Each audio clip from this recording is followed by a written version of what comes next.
अस्सलामुअलैकुम वरहमतुल्लाहि वबरकातुहू। मैं उमर फारूक अशरफी, हमारे चैनल पर आपका खैर मकदम है। माह रमज़ान आप लोगों ने इसकी तैयारी की। अफसोस का मकाम यह है कि रमज़ान से पहले तो हमने ईद की तैयारी कर ली होगी कि हमें कपड़े कौन से डिज़ाइन के पहनने हैं, हमें जूते कौन से पहनने हैं, हमें वॉच कौन सी पहननी है और वगैरह वगैरह। हर काम का हम शेड्यूल बनाते हैं।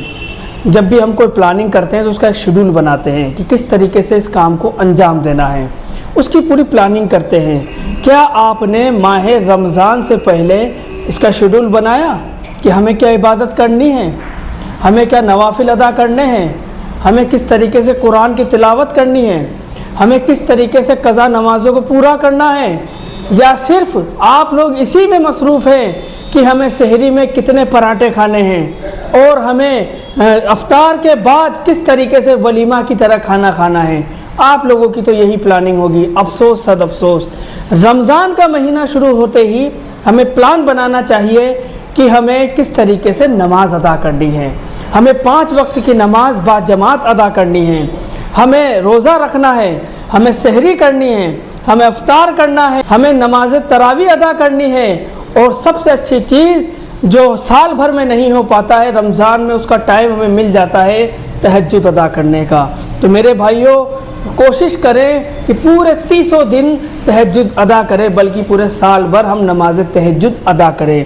और सबसे बढ़िया बात, जो आपकी क़ज़ा नमाज़ें हैं, जो ज़िंदगी में आपसे नमाज क़ज़ा हुई है, उसका हिसाब बनाएं और क़ज़ा नमाज़ों को पढ़ें, उन्हें पूरी करें। क्योंकि जिनकी क़ज़ा नमाज़ें बाकी रहती है उसके नवाफिल कबूल नहीं होते हैं। तो मेरे भाइयों, आप लोग ज़्यादा से ज़्यादा क़ज़ा नमाज़ें पढ़ें और कुरान की तिलावत इस तरीके से करें। आप तो स्पीड से पढ़ते हैं और बड़े फ़ख्र से कहते हैं कि मैंने तो 2 कुरान पढ़ा, मैंने तो 5 कुरान ख़त्म किया, मैंने तो 10 कुरान पढ़ा है। लेकिन अफसोस अफसोस, इतनी स्पीड से हम पढ़ते हैं, न मखरिज का पता न मखारिज का पता।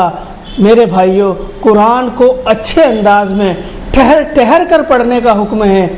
आप चाहे 1 रुकू पढ़ें, लेकिन तर्जुमा और तफसीर के साथ पढ़ें, ताकि अल्लाह बंदों से क्या कह रहा है ये तो हमें पता हो। तो मेरे भाइयों, आप सबको माह रमज़ान बहुत बहुत मुबारक। अस्सलामु अलैकुम।